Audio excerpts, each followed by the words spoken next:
Chapter 8, User Productivity Tools. This chapter has a lot of the basic functionality that you use all the time. So a lot of this will not be new news, like the File Explorer.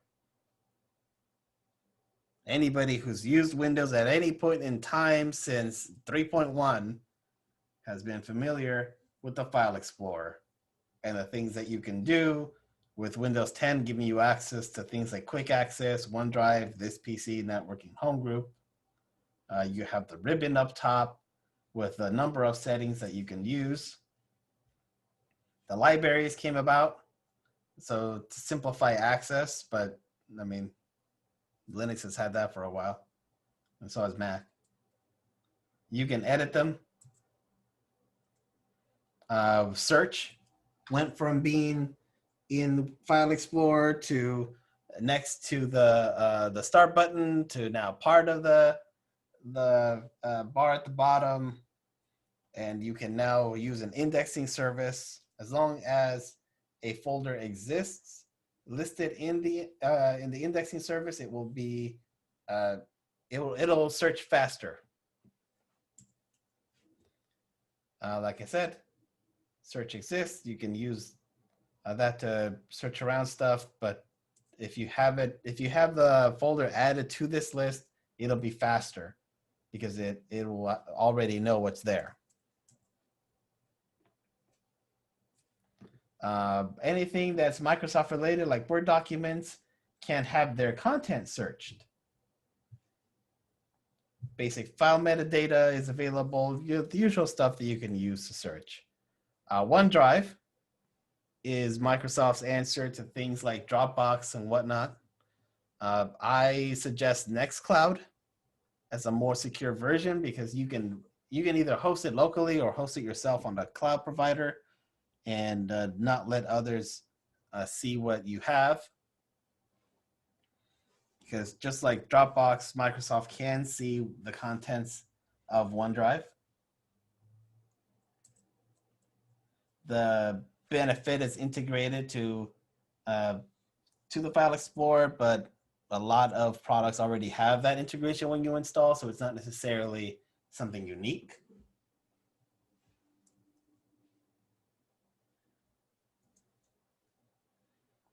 As long as you have a Microsoft account, you can log into OneDrive from any Windows box and access stuff either through the web browser or through File Explorer, kind of like this. I had some good performance with it. I'm curious for Proton. They're making their Proton drive later this year. I'm very curious to see how well that performs. The default place where OneDrive exists, at least the folder that you use, is in your user profile. You can choose to sync automatically when you log in or fetch files as needed. The web interface looks pretty much the same and does a lot of the stuff that you can do already. They haven't changed this much ever since they released it. In OneDrive, you have access to Microsoft Office. So if you didn't buy the suite, you can pretty much access it on, at least for most of the things that you use Office for.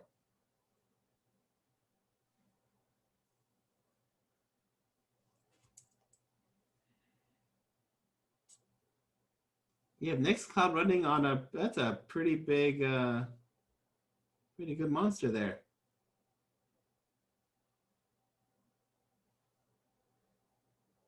Huh.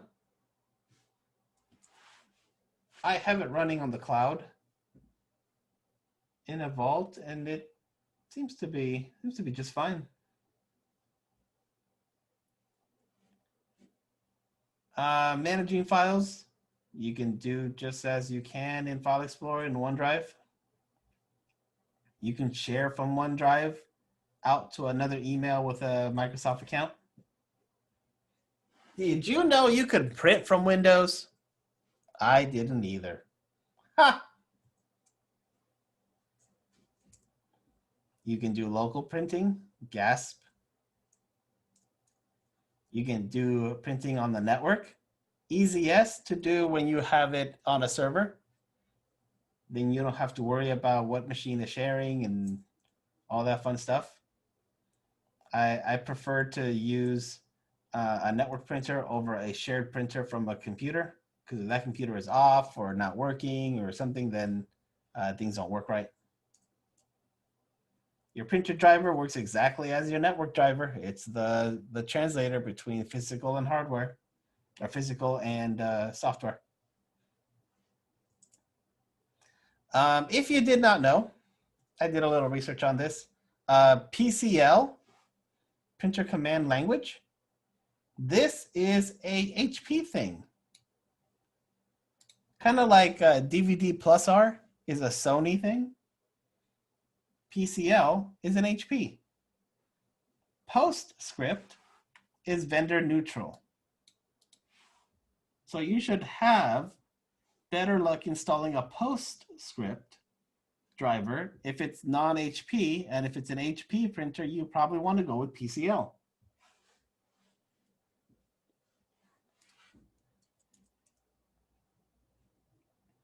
Most printer drivers are now in the Windows Update, so you don't necessarily have to install from the site, but you can. Oh, I see a question. A driver is easier if you have a Windows print server with a USB printer, or just dealing with distributing the network driver, Ethernet jack on the back. Yeah, so I would go with the Ethernet jack on the back, because as long as the printer itself is on, then any device can print to it. If you have a Windows machine sharing the printer, then that machine has to be on and not like go to sleep or be off the network, because as soon as it is, then so does the printer. Whereas doing it by network, it's more independent.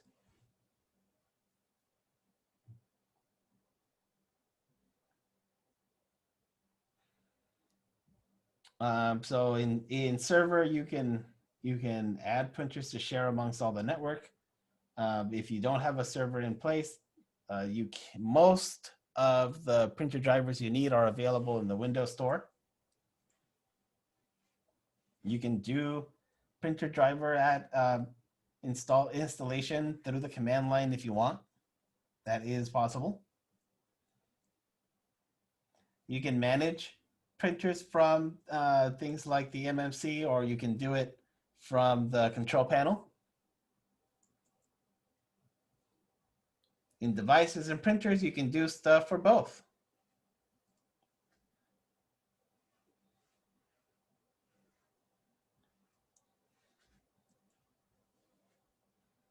Here is the snap-in. So this is something that you would see more often than not on a Windows server.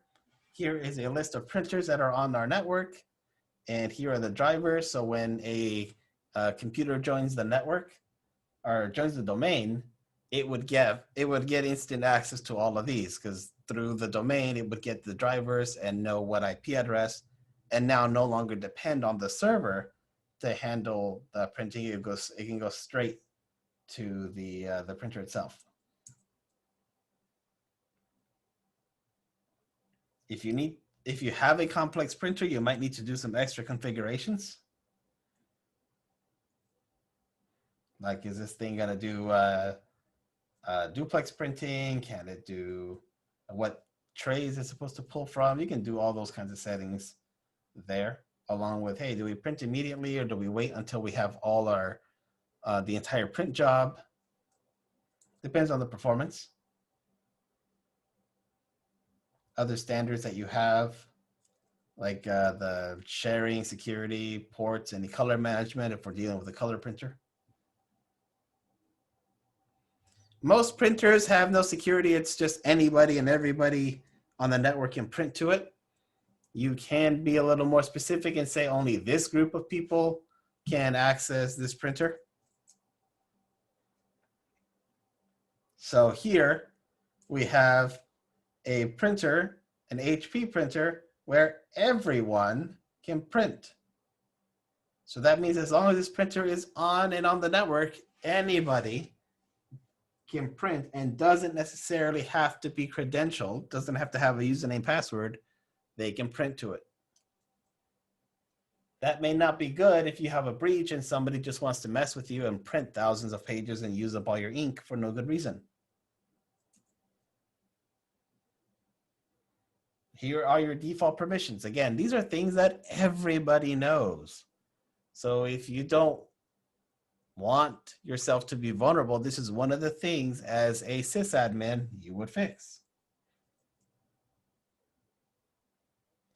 With branch office, you can send a print job and it goes to a specific location. Like if you're at a remote site, in post-pandemic world, you're at a remote site and you want to print something to your office, you can use branch office to print. Of course, things we already know, you can manage your print job, like raising priority or stopping one or trying to handle a jam, that kind of stuff.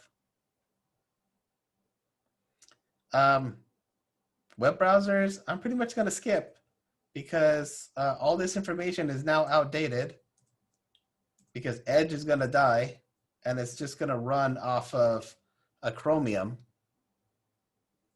So this is kind of a moot point, really.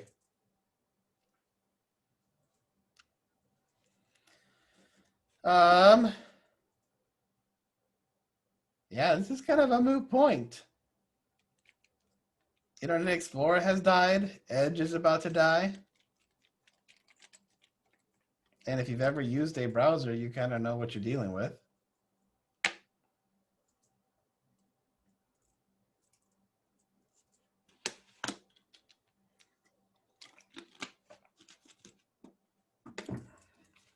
Oh, I have some questions. The domain policy for printing only affects domain members. Yes, it does. What happens if someone brings a device onto the network and adds the printer address manually? Well, if the permissions are set to allow and on the printer it's also set to just allow any connections to it, then it doesn't matter. It will automatically print.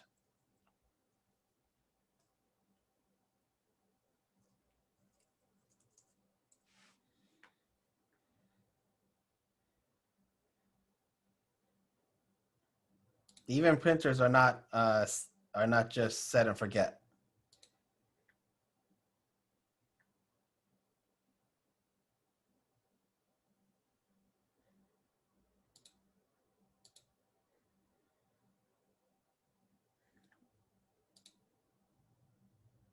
Other questions? Other questions? I see you typing. Yes, there are lots of enterprise grade printers that will connect to a domain controller.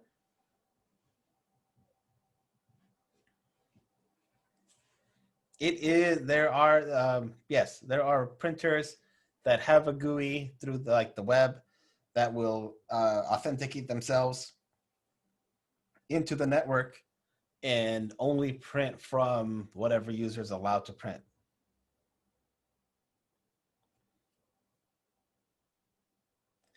So it depends. You can add a printer as a regular user unless you turn it off in like security policy.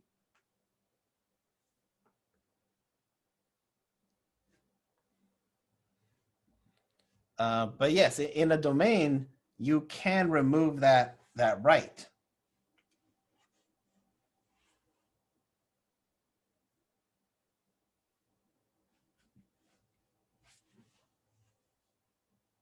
You also have to think about it from Microsoft's standpoint of adding a printer is probably something that's not a security issue.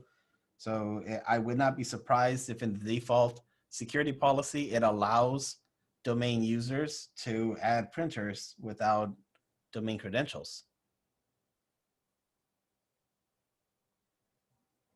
It's kind of the same thing like in a shared folder, anyone can read and write. Well, maybe that shouldn't be the case, but that is the default.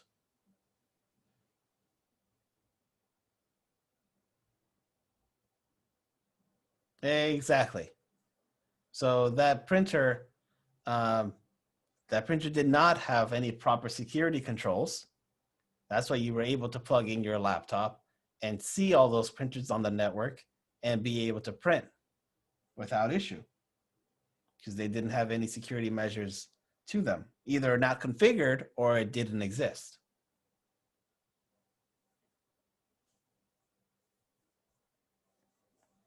Printed chicken, chicken, chicken PDF. That's hilarious. I like that.